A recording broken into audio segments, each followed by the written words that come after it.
Welcome back, everybody. We are having a wacky day over here at Indie Reads Aloud. We're having so much fun. I got to tell you, someday I'm gonna record the green room just so you guys can see how much fun we have backstage. Today, Julie Navickas is here with us again because not long ago she wrote another series, which is this amazing. I'm so thrilled that you're back again because now we're doing book 2 in the series, which is Finding Love. Yes. And remind me what the name of the series is again. Yes, it is the Clumsy Little Hearts series. See, that's why I couldn't remember because it was too close to home. It's a mouthful. Well, the clumsy heart is just too close to home for me. So this is Finding Love, and it's book 2 in the series. So tell us a little bit about where we are without giving too much away. Yeah, absolutely. Well, I do like to always tell readers that even though it is a trilogy, they can all be read as standalone stories. Right. So, Finding Love, even though it picks up with new characters. So, the main characters in this story, they are Rachel and Miguel, and they were previously secondary characters in the first book. So, they all I kind of get their love how moment in you're the giving sun. new spotlights to these Yeah, characters. right? So You know, much you get fun. a little bit more insight and kind of get to know them, but they're familiar faces, right? We've experienced them in a previous story. So, Finding Love picks up with Rachel, who has just recently been dumped by her boyfriend. And so she's a little broken up and she is experimenting with online dating and is not finding a lot of success. So Um, again, harkening back to Clumsy Heart, right? Yes, indeed. Indeed. It is well named, right? But Finding Love is really Rachel's story of just kind of watching everyone else in her world find their special person, get married, have a family. And she is kind of like, when is it my turn? So Finding Love is about her turn and finding the right person. Oh, absolutely. Just wonderful. It's just a sweet Happy. story. It's It's happy. happy and lovely and it starts out with a little bit of angst and then we fix all the angst by Exactly. the end of the book, which is Exactly. why I love your stories so much because there's redemption at the end of all of them. Yes, indeed. It's Indeed, right? It's meant to really be quite fun. happy, fun, and lighthearted. And you do a really good job. Oh, you're so sweet. Thank you. You do. I try. Julie's been on the program a lot with us. And Yeah. so, if you're interested to learn about Julie's background and all the amazing things she does outside of writing life, check out the show notes. Her bio is there along with all the links to all her stuff. But I really want to get into the story because that's kind of why I'm here, right? Because recovering Indeed. 6-year-old. I'm going to put that up at underneath. I'm just in quotes. I'm going to put recovering 6-year-old because I love it when people read to me. It's like my best moments in life are when people read to me. So. Well, and you built a whole podcast around it, so you know what you're doing. And I'm having a good time. As you should. Just in case anybody should happen to ask. Yes, I'm having a really good time. Well, I would hope so. I mean, you're 200 and so episodes in. You should be enjoying it. Yeah, Yeah. 214 now. So, Oh my goodness. alrighty. When you are ready, Julie, please take the microphone and read Mhm. aloud. You got it. Okay. Well, let me give you a little a setup of kind of where I'm jumping in because I'm not starting Perfect. from the beginning. So here we are. Here is Finding Love, book 2 in the Clumsy Little Hearts series. And I am going to jump in and I am going to start with the meet cue. So this is the moment where Rachel and Miguel are going to share their very first conversation and kind of start their relationship. All right, here I go. And I apologize. I'm going to do my best and read this clearly and not stumble over my words, but We all stumble let's be real, occasionally. I'm going to. So, all right. Great. At 8:23 p.m., Rachel frowned at her watch and slumped in her seat. As she sipped from a glass of white wine, she studied the room. Most tables had filled, couples out on romantic dates, groups of young adults sharing a drink before an evening out, and even a few families with kids huddled around the larger tables in the corners. Her attention drifted back to the wall and the patio beyond the window. The soft music of the restaurant touched her ears, and the memory of Rose and Cole's engagement party returned to her mind. Hosted just over a month ago in the same spot with her full family and Ian. Rachel rolled her eyes as his parting words came back to haunt her. Rachel, you're a social butterfly who can't get enough human interaction. And let's face it, I'm a techie, introverted loser who would sooner spend 24 hours stargazing than hosting an engagement party. We have absolutely nothing in common. Leave it to me to find someone I do have something in common with. And then he stands me up, she whispered and drains her wine. Care for another glass, miss? A bright eyed waiter appeared to her right with a basket full of fresh bread. Sure, she muttered and pushed the empty glass in his direction. Are we still waiting for the rest of your party? Rachel tapped her watch, and 8:33 p.m. glowed on her wrist. The jury's still out. He shrugged. I'll get you that refill while you wait. Scooping up her empty glass, he winked before walking away. Rachel gripped her phone and opened the dating app. She scrolled to the very last line to reconfirm the details of their date. 8 o'clock, Pier 92, she whispered. What gives, Trip? She searched the room once more, willing him to appear at another table, mistakenly waiting for her. But every table her eyes glossed over held no singularly perfect, outdoorsy man with the Bumble profile. Groaning in her seat, her chest tightened. Embarrassment and shame competed for the top emotion in her heart. Another glass of the house Chardonnay? The waiter set the glass down on the table, and his eyes quickly flickered to the empty seat. Should I put in an appetizer? Rachel snorted, pulled the menu toward her. Oh, sure. If I'm going to get stood up tonight, I may as well enjoy the calamari. She pointed to her choice on the thick, fancy paper as her cheeks flushed. The waiter picked up the menu. Leaning toward her, he offered her a small smile. Happens to the best of us. I'll put your order in, miss.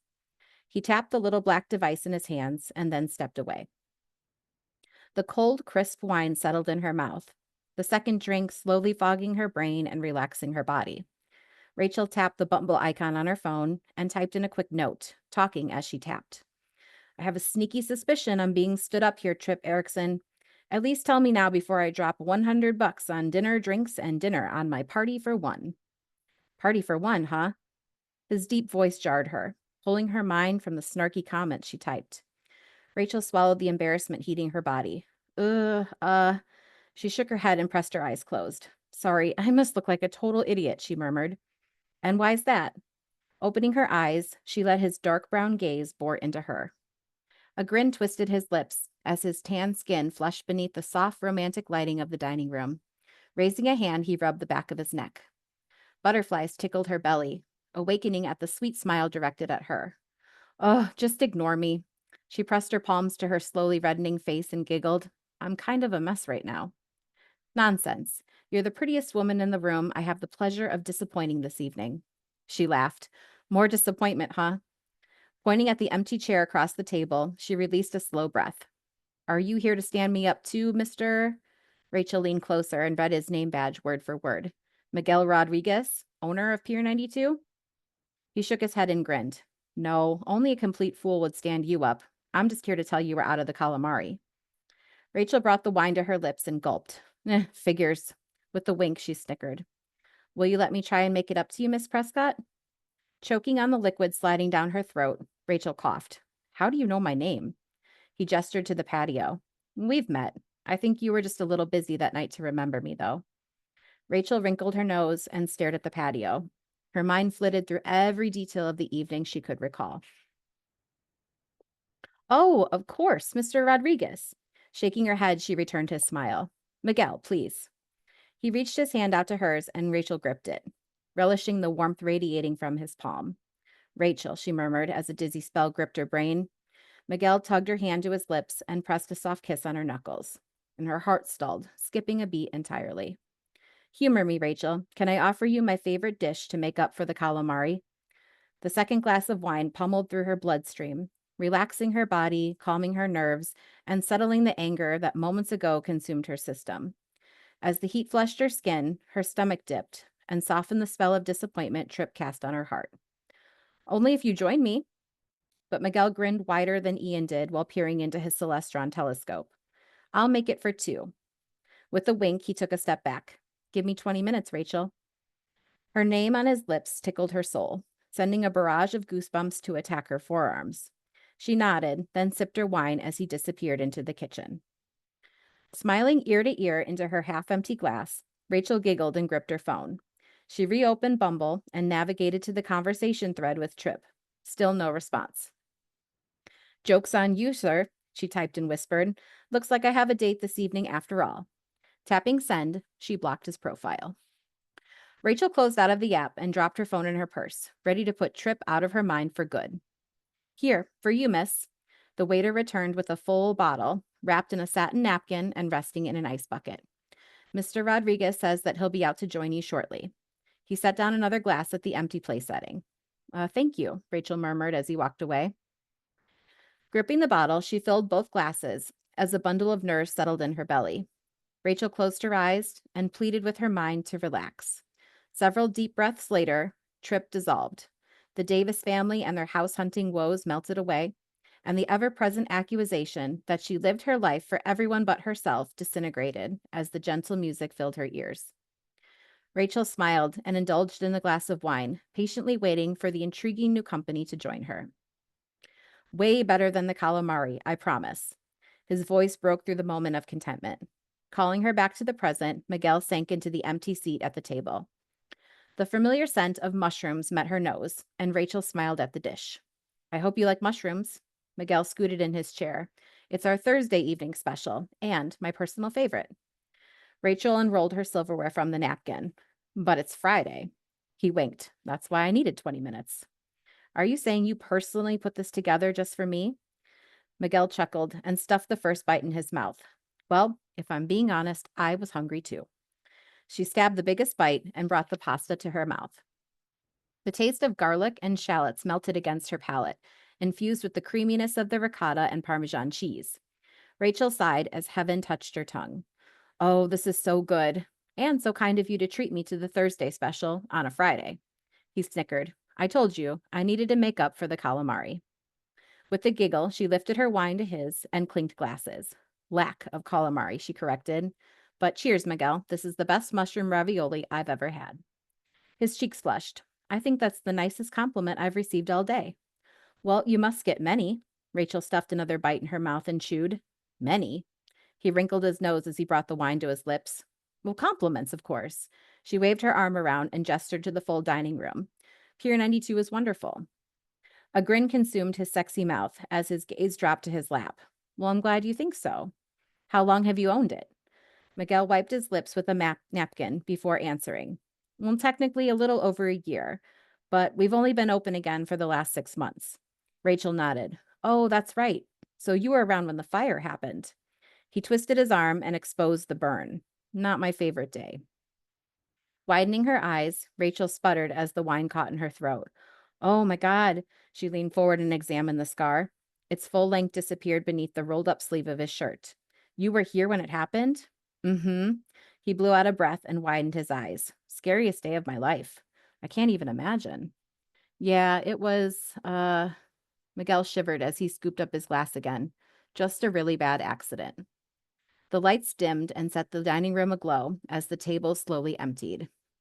"I think the worst part about it, though," he continued, "was having to call my boss and tell her what happened. She was out of town when—" The pieces connected in her mind, snapping together like a jigsaw puzzle. "Oh, that's right. So you would have been working with Lauren, right?" Miguel tilted his head. "How'd you—" "Well, I work with her husband, Mitch." He pressed his lips together. "Mitch," he murmured. "He's, well, the best," Rachel blurted, and gripped her wine again. "I owe my career to him." Miguel raised his brow and leaned forward. "Why? I thought he was a contractor." She nodded as a surge of warmth blossomed in her belly at his sudden closeness.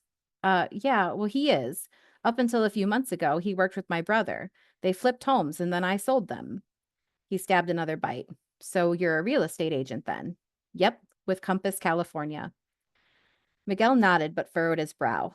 I don't follow. Why would you owe your career to him then?" He reached across the table and gripped her empty glass before refilling it with more wine. And she giggled. "Ugh, an Uber it is then." He snorted and refilled his own glass. "Don't worry, I'll make sure you get home safely."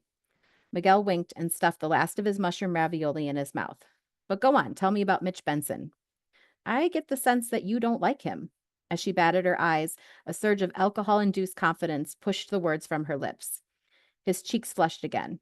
I didn't say that. Rolling his eyes, he shrugged. He he just said something I wanted, that's all. But that's a story for another day, he added with a smile. Go on, tell me about your career. Rachel swallowed and recrossed her legs beneath the table. Well, to make a boring story short, he laughed. I worked in corporate marketing for years and hated it. I tried getting into real estate, but the market here is absolutely saturated with realtors. I was like this tiny little minnow trying to swim in a sea of seasoned sharks. Because he's friends with my brother, Mitch took pity on me and gave me his flip properties to sell. Oh, Miguel nodded and leaned forward again, resting his upper body weight against his elbows on the table. Mm-hmm. And his work is so good, everything he handed me turned into easy sales. It built my reputation. So what you're saying is that you and I share something in common. Rachel giggled and leaned forward too. Her hand dropped to his, and she dragged a single finger over the red scar. Well, now it's my turn to not follow, she whispered. He cleared his throat and smiled at her roaming finger. It sounds to me, Miss Rachel Prescott, that we both are indebted to the Bensons. Huh? Her gaze lifted. Peering into his dark pools of brown, the butterflies in her stomach danced to the slowly quieting music from the speakers. His hand covers hers with a gentle squeeze. All I did was wait tables here before the fire. I was a bartender and washed dishes when we were short staffed on the weekends. Lauren handed me Pier 92 after the fire. I owe my career to her. The air caught in her lungs, stalling all breath on the tip of her tongue. Well, Mr. Rodriguez, what an odd connection we share. Very nice. I love your storytelling acumen. You're just so wonderfully tender and that it's just so fantastic. I mean, Oh, you're so nice. what what woman wouldn't completely fall at the feet of a man who cooks? I Right? mean, how often does that happen? It's it's so fun writing all these characters, right? And you're like, what would I enjoy? I'm like, yes, a man that cooks for me. Yeah, right. And cooks well. And cooks well. Owns a Yeah. restaurant? Absolutely. I can And daydream he's all I want. and he's charming and Yes. he's so lovely. Why I write romance. Come on. Yeah, yeah, it is. I guess that's a really good question. Is do you write romance because it's a wonderful escape route for you, or do Oh, you write absolutely. romance because you consciously chose it? Uh, yes to both of those things. I've always been a romance reader. Like my grandmother was a romance reader, my mom is a romance reader. Like I grew up with like soap operas on in the house. So like Right? I think it was just kind of like inherent that this is something I would fall into. And if I know I'm going to pick up a book, like I'm going to pick up something that is happy, that is a escapism, that just kind of brings me a little joy when I need a smile. And that's what romance does. Yeah, absolutely. Hmm. Yeah. And I love that you make all your characters so real. They Oh. feel like people I know. Yes, that's the whole point, right? You want to relate to the characters in the story and you want to identify with them. So that's my Yeah, hope. I'm glad that that comes through. yeah, absolutely. Do you take cues from the people you meet in real life and transpose them into your books, or Yeah. do you work at trying not to do that? I could try as hard as I want to not to do those things, but let's be real. Some people really leave their mark, right? They are Sure. have some kind of unique quirk. They're funny. They did something that resonated, and you'll probably see something comparable or similar show up in one of my books. Yeah. Well, Yeah. the old adage, write what you know, and Yeah. I think that no matter what genre you write, that life Yeah. experience, I think it's a requirement that it seeps in. Absolutely. Especially if something's like funny. It's like I want to recreate that in a scene for Sure. my characters. So Absolutely. definitely it shows up. So I know you have a daughter. I Is do. she growing into becoming a romance reader? I sure hope she will. She's only 8 right now, so the stories I write are not quite appropriate for her, but Not quite. one day I think she will absolutely fall into it. But are you finding that she's like a Lady and the Tramp kind of Oh my person? gosh, she is all about it. She's constantly asking and watching, little TikToks and stuff. And yeah, she's all in. She is going to be a little beta reader for me one day. Oh, that's super fun. Yeah. So, how do you manage? You have three children, right? I do. I So do. how do you squeeze in that writing time? You're a full-time worker person Yeah, as well. You have a full-time career and I you have do. this amazing family. Their Oh, pictures are so adorable, by the way. Um, thank you. so how do you I mean, I know I have to carve out specific time for me to write where I just walk Hmm. away from everything else and Sure. write. Sure. How do you make that happen with little kids? My son is an adult, so you It's know, yeah, it's not the same thing every day. I really make a genuine effort to spend some time doing something for my author career. Sometimes that looks like using my lunch break. I work at mhm, an insurance company in corporate communication. So, depending on how the day shakes out, I might get an hour where I can sit down and pull up my laptop and just spend some time. Other times it's waking up early if I choose to, yeah. squeezing an hour before. I know I'm not a super morning person either, so that one is hit or miss. But most of the time, my boys go to bed at like 8 o'clock, and my daughter's a little bit more of a night owl, but she can entertain herself for a little bit. And so Mhm. it's some time before bed. I mean, honestly, every day looks different, but if I have some time, I'm going to commit to doing something. And, over time that adds up. So it's part of my habit now. Well, and I've seen too that you share your writing career with your children. They come with you to events I and do. they're Yeah, they're part of it. they are. Do they have a Mhm. good time?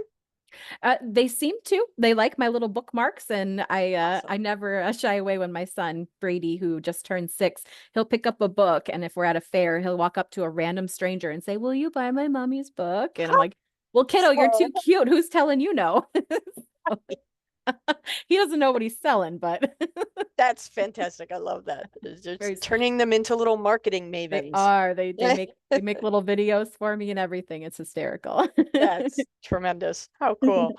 I'm so glad you came back on the program. And I know that you have the third book in the series Mhm, that you're mhm. going to come back and read for us in a little while. So people should Absolutely. definitely subscribe to either on our program on YouTube or Mhm. Spotify or both.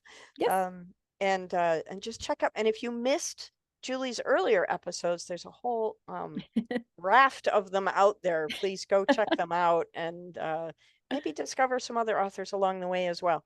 Absolutely.